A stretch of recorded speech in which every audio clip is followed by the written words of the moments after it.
ಹುಬ್ಬಳ್ಳಿಯಲ್ಲಿ ಕರಸೇವಕ ಶ್ರೀಕಾಂತ್ ಪೂಜಾರಿ ಬಂಧನ ಪ್ರಕರಣಕ್ಕೆ ಸಂಬಂಧಪಟ್ಟಂತೆ ಟಿವಿ5 ಜೊತೆ 8ನೇ ಆರೋಪಿ ರಾಮಚಂದ್ರಸ ಈಶ್ವರಸ ಮಾತನಾಡಿದ್ದಾರೆ. ಕಳೆದ 15 ದಿನಗಳ ಹಿಂದೆ ನಮ್ಮ ಮನೆಗೂ ಪೊಲೀಸರು ಬಂದಿದ್ರು. 8ನೇ ಆರೋಪಿ ಇವರು ಟಿವಿ5 ಜೊತೆಗೆ ಮಾತನಾಡಿದ್ದಾರೆ. ಸ್ವತಃ ಅವರೇ ಮಾತಾಡಿದ್ದಾರೆ. ಪೊಲೀಸ್ ಠಾಣೆಗೆ ಬಾ ಅಂದ್ರು, ನಾನು ಬರುವುದಿಲ್ಲ ಅಂತ ಹೇಳಿದೆ. ವಾರೆಂಟ್ ತೋರಿಸಿ ಬರ್ತೀನಿ ಅಂದೆ, ಅವರು ಕೊಡ್ಲಿಲ್ಲ. ವಾರೆಂಟ್ ಇಲ್ಲದೆ ಹೆಂಗೆ ಹೋಗ್ಲಿ, ನಾನು ಯಾವ ಆಧಾರದ ಮೇಲೆ ಹೋಗ್ಲಿ? 30 ವರ್ಷಗಳ ಹಿಂದೆ ನಡೆದಂಥ ಕೇಸ್ ನಮ್ಗೆ ನೆನಪೇ ಇರಲಿಲ್ಲ.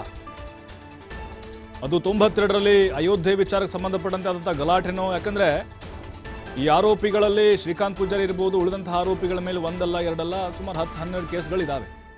ಅದು ಅವತ್ತು ಮಳಿಗೆಗಳಿಗೆ ಬೆಂಕಿ ಹಚ್ಚಿದಷ್ಟೇ ಅಲ್ಲ, ಬೇರೆ ಬೇರೆ ಕೇಸ್ಗಳಿದ್ದಾವೆ. ಇದನ್ನ ಕಮಿಷನರ್ ಕೂಡ ಸ್ಪಷ್ಟಪಡಿಸಿದ್ದಾರೆ. ಗಲಭೆ ಆದ ವೇಳೆ ನನಗೆ 44 ವರ್ಷ ಆಗಿತ್ತು, ಈಗ 77 ವರ್ಷ. ನನಗೆ ಆರೋಗ್ಯ ಸರಿ ಇಲ್ಲ, ಅದೇ ಕಾರಣಕ್ಕೆ ಪೊಲೀಸರು ವಾಪಸ್ ಹೋದ್ರು. ರಾಮ ಮಂದಿರ ಉದ್ಘಾಟನೆ ವೇಳೆ ಬಂಧಿಸಿದ್ರೆ ನಾವೇನ್ ಮಾಡಬೇಕು? ಇದು 8ನೇ ಆರೋಪಿ ರಾಮಚಂದ್ರಸ ಮಾತಾಗಿದೆ.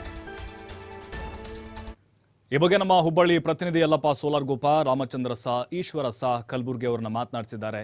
ಏನ್ ಹೇಳಿದ್ದಾರೆ?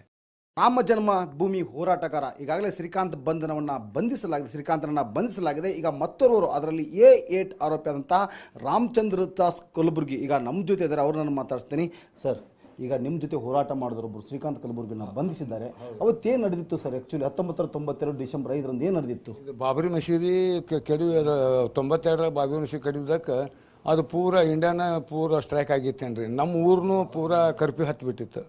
ಕರ್ಫ್ಯೂ ಹತ್ತಿದಾಗ ನಮಗೇನೈತೆ ನೋಡ್ರಿ, ಅವಾಗ ನಮ್ಮ ತಮ್ಮನ ಹೆಂಡತಿಯವ್ರದ್ದು ಡೆಲಿವರಿ ಇತ್ತು ಕೇಸು. ಆ ಟೈಮ್ನಲ್ಲಿ ಏನೈತಿ ಯಾವುದೋ ಒಂದು ಆಟೋ ಇಲ್ಲ, ಏನಿಲ್ಲ. ಅಂಥ ಟೈಮ್ನಲ್ಲಿ ನಾನು ಒಂದು ಜೀಪ್ ಇತ್ತು, ಪೊಲೀಸವ್ರ ಜೀಪ್. ಆ ಜೀಪ್ ತೊಗೊಂಬಂದು ನಮ್ಮ ತಮ್ಮನ ಮನೆಯವ್ರಿಗೆ ಅದು ಹೆರಿಗೆ ಕೇಸಿಗೆ ಕರ್ಕೊಂಡು ಹೋದೆ. ನಮಗೇನೈತಿ ಸೀದಾ ಇಂಡಿ ಪಂಪ್ನಾಗ ಕುಂದಿರಿಸಿ ಅಲ್ಲಿದ್ದ ನನಗೆ ಜೈಲ್ ಕರ್ಕೊಂಡು ಹೋಗ್ಬಿಟ್ರು. ಅವತ್ತು ನೀವು ಪ್ರತಿಭಟನೆಯಲ್ಲಿ ಹೋರಾಟದಲ್ಲಿ ಇರಲೇ ಇಲ್ಲ? ನಾವು ಹೋರಾಟ ಮೊದಲಿಂದ ಐತ್ರಿ. ಆದರೂ ನಮಗೇನೈತಿ ಯಾವುದೂ ನಮಗೆ ಇದು ನಮ್ಮ ಹಿಂದೂ ಧರ್ಮಸ್ಥಳಕ್ಕೆ ನಾವೆಲ್ಲ ಕಟ್ಪಾಟ್ ಮಾಡೇವು. ಆದ್ರೆ ಅಚಾನಕ್ ನನಗೆ ಯಾವುದೂ ಇಲ್ರಿ, ಅದು ಯಾವ್ದು ಹಿಡ್ದೆಲ್ಲ ಬಿಟ್ಟಲ್ಲ. ಅಂಥ ಟೈಮ್ ನನಗೆ ಕರ್ಕೊಂಬಂದು ನನಗೆ ಅಲ್ಲಿ ಕುಂದಿರಿಸಿ ಅಲ್ಲಿದ್ದ ನನಗೆ ಕರ್ಕೊಂಡು ಹೋದರು. ಸರ್, ಈಗ ಅವಾಗ ನಿಮ್ಮ ವಯಸ್ಸು 30-35? 44 ಇತ್ತು ರೀ. 44 ವಯಸ್ಸು ಇತ್ತು. ಈಗ 77 ರೀ. ಈಗ ನಿಮ್ಮ ಜೊತೆ ಒಬ್ರು ಹೋರಾಟ ಮಾಡಿದಂತಹ ಶ್ರೀಕಾಂತ್ ಪೂಜಾರನ್ನು ಅರೆಸ್ಟ್ ಮಾಡಿದ್ದಾರೆ. ಇದು ಯಾವ ನ್ಯಾಯ ಸರ್? ಇದು ನಮ್ಮ ಕೂಡ ಇದ್ದವ್ರು ಅವರು. ಅದರಿ ಇದು 30 ವರ್ಷದ ನಂತರ ಮತ್ತೆ ಈಗ ತೆಗೆದಾರೆ ಅಂದ್ಮ್ಯಾಗ ನಮಗೇನದು ಅದರ ತಿಳಿಯವಲ್ದು. 30 ವರ್ಷದಿಂದ ಯಾವ ಪೊಲೀಸ್ನು ಬಂದಿಲ್ಲ, ಯಾರು ಬಂದಿಲ್ಲ. ಅಚಾನಕ್ ನಮಗೆ ಬಂದು ಏನೈತಿ, ಇವರು ಇಲ್ಲೇ ನಿಮ್ದು ಕೇಸ್ ಐತಿ ಬರ್ರಿ ಅಂತ ಹೇಳಿದ್ರು. ಎದರ ಕೇಸ್ರಿ ಏನು ಎಲ್ಲ ನಾ ಕೇಳಿದೆ. ಇಲ್ರಿ ನಿಮ್ದು ಅದು ಅಯೋಧ್ಯದ ಕೇಸ್ ಐತಿ ಬರ್ರಿ ನೀವು ಅಂತೇಳಿ. ಹಂಗಾದ್ರೆ ಯಾವ್ದು ಒಂದು ಶಮನಸ ಯಾವ್ದಾರ ಒಂದು ಇದ್ರ ನಮಗೆ ಚಾರ್ಜ್ ಶೀಟರ್ ಕೊಡ್ರಿ, ಏನೈತಿ ತೋರಿಸ್ತಾರೆ. ಹಂಗೆ ತೋರ್ಸಕ್ಕೆ ಬರಂಗಿಲ್ಲ. ಹಂಗೆ ನಾ ಬರಂಗಿಲ್ಲ ರೀ ಅಂತ ಹೇಳಿ. ಹಂಗಾದ್ರೆ ಎಳ್ಕೊಂಡು ತೊಗೊಂಡು ಹೋಗ್ತೇನೆ ನಿಮಗೆ ಅಂತ ಹೇಳಿದ್ರೆ, ನೀವು ಎಳ್ಕೊಂಡು ಹೋದ್ರಂದ್ರೆ ನನಗೆ BP ಶುಗರ್ ಅಂಥದ್ದು ಕಣ್ಣಿನ ಆಪ್ರೇಷನ್ ಆಗೈತೆ ರೀ. ನೋಡಿರಿ ಹಂಗೇನಾರು ತೊಗೊಂಡು ಹೋಗ್ರಿ. ಮತ್ತು ನಾ ಇಲ್ಲಿ ಏನ್ರಿ ನನಗೆ ಆತಂದ್ರೆ ಅದರ ಜವಾಬ್ದಾರಿ ನೀವು ಅಂದ್ಕೊಳ್ಳಿ ಬಿಟ್ಟು ಹೋದ್ರು. ಈಗ ಯಾವಾಗ ಬಂದಿದ್ರು ನಿಮ್ಮನೆ ಸರ್? ಪೊಲೀಸರು ಯಾವಾಗ ಬಂದಿದ್ರು? 8 ದಿವಸ ಆತ್ರಿ. 8 ದಿವಸ ಬಂದಿದ್ರು. ಒಂದು 3 ಜನ ಪೊಲೀಸರ ಬಿನ್ ಡ್ರೆಸ್ ಮ್ಯಾಗ ಬಂದಿದ್ದರು. ಇದು ಹಳೆ ಕೇಸ್ ಐತಿ ನಿಮ್ಮ ಮ್ಯಾಲ, ಹಿಂಗಾಗಿ ನಿಮ್ನ ಅರೆಸ್ಟ್ ಮಾಡ್ತೇವೆ ಅಂತ ಹೇಳಿದ್ರ? ಹೌದ್ರಿ, ಅರೆಸ್ಟ್ ಮಾಡ್ತೀವಿ, ತೊಗೊಂಡು ಹೋಗ್ತೀವಿ, ಬರಬೇಕು ಇಲ್ಲಿಕಂದ್ರೆ ನಿಮ್ಗೆ ಎಳ್ಕೊಂಡು ಹೋಗ್ತೀವಿ ಅಂತ ಹೇಳಿದ್ರೆ. ಎಳ್ಕೊಂಡು ಹೋದ್ರೆ ನೋಡ್ರಿ BP ಶುಗರ್ ಎಲ್ಲ ನನ್ನ ಕಣ್ಣಿನ ಆಪರೇಷನ್ ಆಗೈತಿ. ಅಂಥ ಟೈಮ್ನಲ್ಲಿ ನೀವು ತೊಗೊಂಡು ಹೋಗೋದ್ರ ಅಂದ್ರೆ ನನಗೇನು ಮಾಡ್ಬೇಕು ಹೇಳ್ರಿ? ನನಗೆ ಏನ್ರ ಆದ್ರೆ ಜವಾಬ್ದಾರಿ ನೀವು ನೋಡ್ರಿ ಅಂತ ಹೇಳಿದೆ. ಅಂದ್ಕೊಳ್ಳಿ ಅಷ್ಟಕ್ಕೆ ಬ್ಯಾಡ್ ಬಿಡ್ರಪ್ಪ, ವಯಸ್ಸಾಗೈತಿ ನಿಮ್ದು, ಮತ್ತು ಮೈಯಾಗೂ ಆರಾಮೇಲೆ ಕಾಣ್ತೈತಿ, ನೋಡ್ರಿ ನೀವು ಐತ ಹೋಗಿ ನೀವು ಅದು ಬೇಲ್ ತೊಗೊಂಡು ಖುಲ್ಲಾ ಮಾಡ್ರಿ ಅಂತಂದ್ರೆ ಆಯ್ತು ತೊಗೊಡ್ರಿ ಅಂತ. ಅವಾಗ ಸುಟ್ಟು ಬಂದಿಲ್ಲ ರೀ. ಈಗ ಮತ್ತೆ ಗಂಟು ಬಿದ್ದಾರಲ್ರಿ. ಇದು ಏನೋ ಒಂದು ಯಾವುದೋ ಒಂದು ಪಕ್ಷದ ನನಗೆ ಒಂದು ಕುತಂತ್ರ ಇದೆ. ಕಾಂಗ್ರೆಸ್ ಸರ್ಕಾರ ಮತ್ತೆ ಬಂದಿತ್ತು ನೋಡ್ರಿ. ಇದು ಮತ್ತೊಂದು ಸ್ವಲ್ಪ ಆದಷ್ಟು ಹಿಂದೂ ಮಂದಿ ಇಲ್ಲಿ ನರ ಮಾಡ್ಬೇಕು ಅನ್ನೋದು ಒಂದು ವಿಚಾರ ಐತ್ರಿ.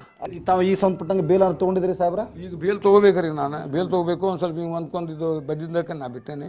ಹೋಗಿ ಬೇಲ್ ತೊಗೊಂಡು ನಾನು ಜಾಮೀನು ತೊಗೊಂತೇನೆ. ಈಗ ಶ್ರೀಕಾಂತ್ ಪೂಜಾರಿ ಅರೆಸ್ಟ್ ಮಾಡಿದ್ರಲ್ಲ, ಅದ್ರ ಬಗ್ಗೆ ಏನು ಹೇಳ್ತೀರಿ? ಬಿಡುಗಡೆ ಮಾಡ್ಬೇಕು ಅವ್ರಲ್ಲ? ಅವ್ರು ಬಿಡುಗಡೆ ಮಾಡಬೇಕ್ರಿ. ಮಾಡಿದ್ರೆ ಭಾಳ ಚಲೋ. ಇಲ್ಲಿಕಂದ್ರೆ ಬಿಡುಗಡೆ ಮಾಡಲಿ ಅಂದ್ರೆ ಮತ್ತೆ ಹಿಂಗೆ ಹೋರಾಟ ಚಾಲು ಅಂದ್ರೆ